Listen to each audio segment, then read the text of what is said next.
This is episode 1C of Debugging with Chrome DevTools Element Inspector. In episode 1A, we covered working through the DOM, figure out what's going on, what CSS, JavaScript, etc., what's applying, how it's all put together.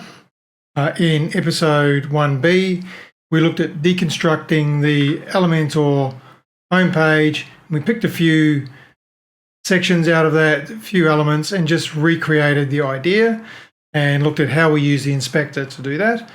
In this episode, we're going to look at some of the extra helper tools that we've got in the Element Inspector. First one we're going to look at is the CSS States. Now, what that is, if I bring up my Chrome DevTools here, so I've got a couple of things here. I've got just an icon box with a hover effect, another one over here, and I've also got an active state effect on that as well. And then I've just dropped a Elementor navigation widget here. I'm going to show you a couple of things with that. The first thing we're going to look at is finding this element here. So if we use our inspector, point it somewhere at one of these elements, up the DOM until we find the top level element. What we're going to do now is we're going to right click on that DOM element. We get the context menu that comes up here. You've got these force state options here. So I'm going to force state of hover. Now, even when I'm not hovering on this, it looks like it's hovered. I'm going to find the other icon box widget here. I'm going to right click on that. I'm going to force the state of that to active. I've got a different active state. We look over at the actual elements here. What I've done here is some custom CSS for a hover state and an active state. So you could use this to debug templates, other websites, all sorts of stuff, figure out when I hover and I get this kind of effect. If I hover on that, so now if I look at the CSS for that, I will see this rule here, which is the one that I created with selector, translates into this active, giving us this hover state. So selector, active gives us that hover state. The other one over here, on that now, so the selector hover gives us this hover state. Again, that's it. Selector hover gives that hover state. That's a really good way of working out what CSS rules are applied when I am either hovering or either active hover. If it's a form input, it's on focus, link, whether it's on visited. So there's lots and lots of things that you can use here to determine what rules are. And the reason this is really handy is that if you roll your mouse over, for example, if I roll my mouse over sample page, I want to know where is that blue coming from when I roll my mouse over it. As soon as I move my mouse away, it's gone. So what you would do is use your selector, point at it, so that selects the DOM element, right click on it, force the state of hover. Now I can see it's hovered regardless of I'm hovering or not. Over on the right hand side, I can see my rule is here. So because it's got this unique ID in front of it, that means it's either applied in the settings of the widget or custom CSS on the widget using the selector keyword as a prefix. So I can see I've got my color and my fill are both my primary color. Now, one caveat here. So if I look at those linked widgets here, I bring up a submenu. So when I hover, but if I select that element and I force the state of hover, the state changes, but the menu doesn't come up. Now, the reason for that is that there's a couple of different ways you can bring up submenus. One is you could use CSS hierarchical rules. So on hover, make the container for the submenu visible. What Element has chosen to do is use JavaScript to add classes. So if we watch down here, this element there that's applied the hover effect. I'm going to actually take that hover effect off. Okay, so just a standard link. Watch all of this down here. Whoops, can't drag and drop. So watch these elements down here as I hover over that link. You see those changes? So if I hover away from it, my class is just elemental item anchor, and has submenu. When I roll over it, I get an extra class out of that which says highlighted. There's also some of the submenu stuff changes as well, so it adds some styles. So what that tells me is that Elementor is attaching a hover event with JavaScript, and they're adding additional classes when we roll over these. Now those classes will then give you the CSS rules. Also, they're adding some just straight out. I can't point to this because it'll move my mouse away, but if you have a look where the highlight is in the DOM, the blue highlight, and then you look at the UL underneath that, you've got some style. The style is applied with JavaScript as well, so we can't use our hover state to find that. There is a limitation, so if it's applied with CSS, these hover states are really good to find out, hover and active states to find out what's happening. With CSS, if they're using JavaScript to control that, then you can't do that. Right, the next really cool feature is the animation timing function. So I've just got a spacer widget here. That I've got a custom animation over 4 seconds. It just goes from width of 0 through to width of 100 and back to width of 0. Pretty simple effect. I'll use my selector again and click on the spacer. I don't see animations here. We go up the DOM, still no animations. Go up the DOM to the actual widget, so the widget spacer. Now I can see my animations there. So this here is the custom animation. Heading back over to my editor.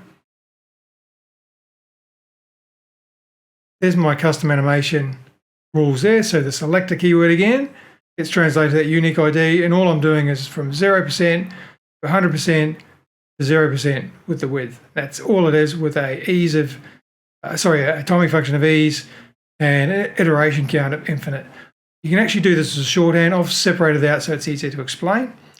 Now, if we come back to here, the feature that I wanted to look at here is, if you look in the inspector on the right-hand side, where you've got the timing effect of ease, there's a little icon next to it now. If we click on that, it brings up a helper. So I can click on one of these and watch this animation change. So it's going to ease out. Changes it slightly, but hard to tell when it's over such a time. Go to a different animation. You can see it just quick from the end, so slow to get to the end, then quick to come back. Ease out, quadric, cubic. You can step through all the standard animations here, or you can actually grab these points here and you can manipulate them. So let's say we want it to come in fast. Change that now. So the animation goes slow, comes in really fast. What if we wanted to have a really odd one like this? You're watching that. So this is a bit over the top, obviously. We're going in, out, in. I want to smooth out that end. Smooth it out more. Just by playing with these here, you can get the animation effect that you like. I've got it going in both directions at the moment, so it's probably a bit confusing there. But once you decide that's the animation I want, you just copy this cubic bezier here, C for me, back to my function here for animation timing function, paste my cubic bezier in there. You can see in the editor it's changed it. It's a really cool way of working out what animation timing effect. So the animation timing function is the curve that it follows from 0 to 100%. So in this case, it's going really fast to get to 50%, kind of going backwards a bit, but sitting around there for roughly 50%, and then goes fast again to get to the 100%. So there it is there. So that's the way you do that. Okay. So the next one is the color picker. This is really simple.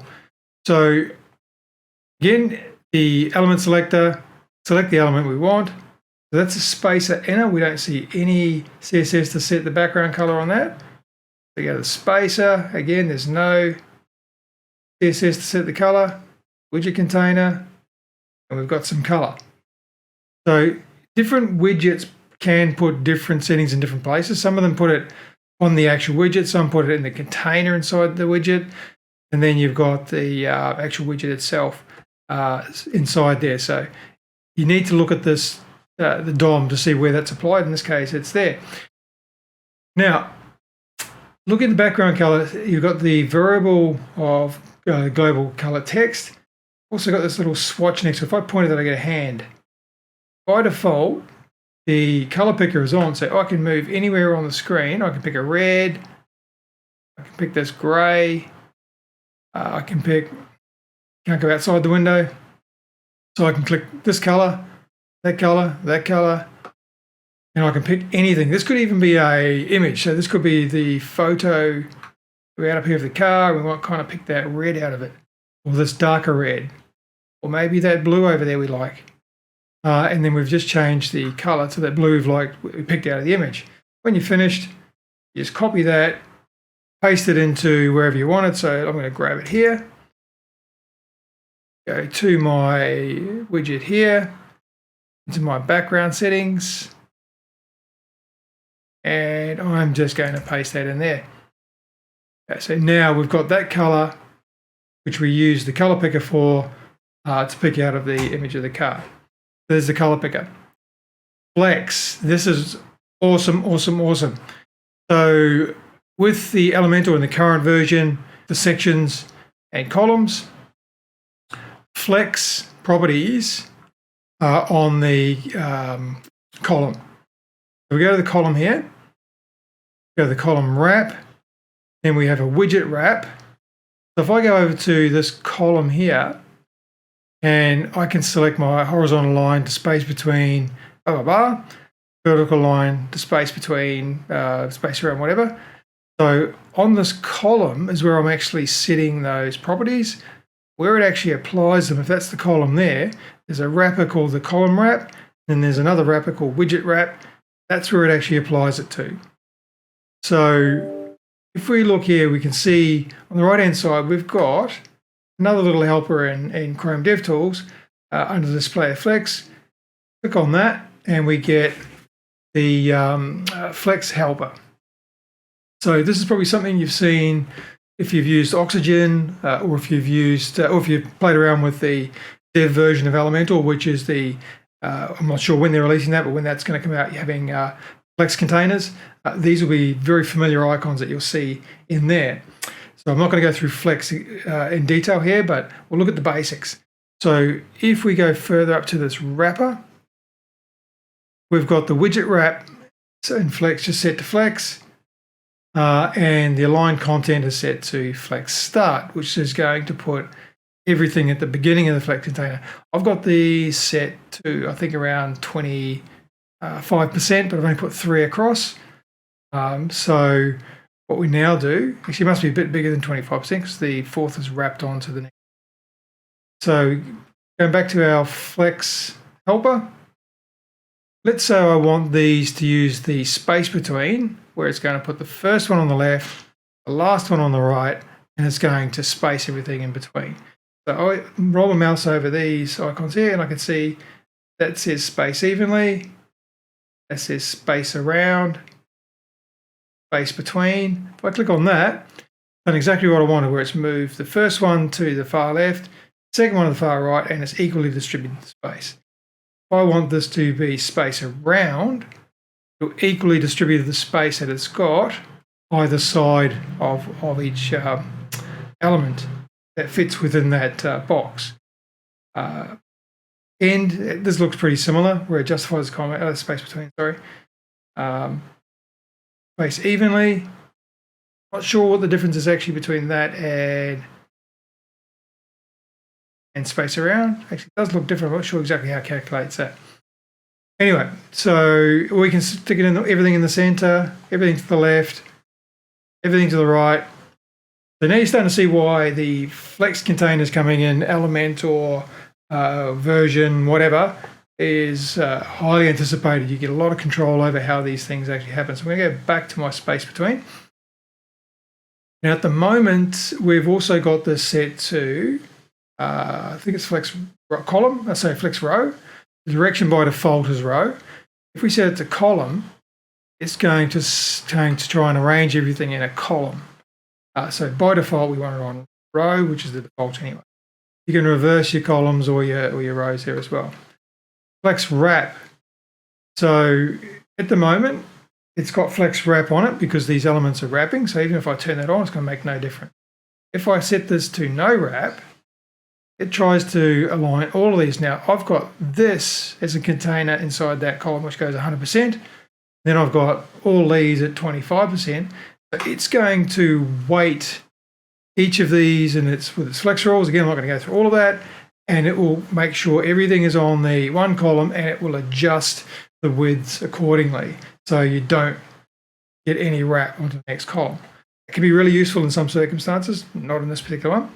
All right, so the other thing is you'll notice that I've put a border around this section, this column I should say, and I made the column, I think I had to do it in custom CSS. Let me have a look. I did set the min height to 650 pixels. The reason I did that is because I wanted to, I'm going to move this off to the side. I wanted to have some spacing at the bottom here to show you what the other flex properties do. Wrap.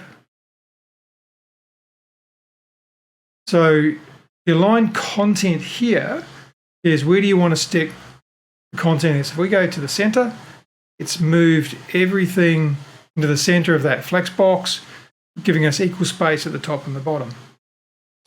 We want everything at the top, which is the default, everything at the bottom. We want to use space around.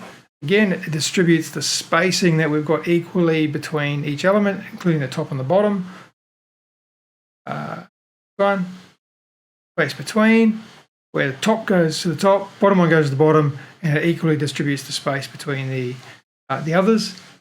So that's the flex property. So it's a really, really useful tool for working out what's going on with flex, for working out the best settings to use. Key things here is to remember that when you, particularly with the current version of Elementor, your flex is on your column. So your flex box, there's lots of others, but for your content I'm specifically talking about, we go to the column widget wrap. There's your column, there's your widget wrap. So the flex that you have to apply is underneath this widget wrap and in your column. I'll show you why that is. If we just so if we minimize that, we've got 1, 2, 3, 4, 5 elements, which is our heading, and these 4 icon boxes. They're underneath the widget wrap. So the widget wrap is where the flex rules applying from. So that container, within it, these rules like space between, stretch, lots of stuff are going to apply within that container. So hopefully that's very useful. I'm not sure if there's any other helpers that I'm not aware of in Chrome that I haven't come across yet, but just these few I think are extremely useful. So really hope that's something that you can use.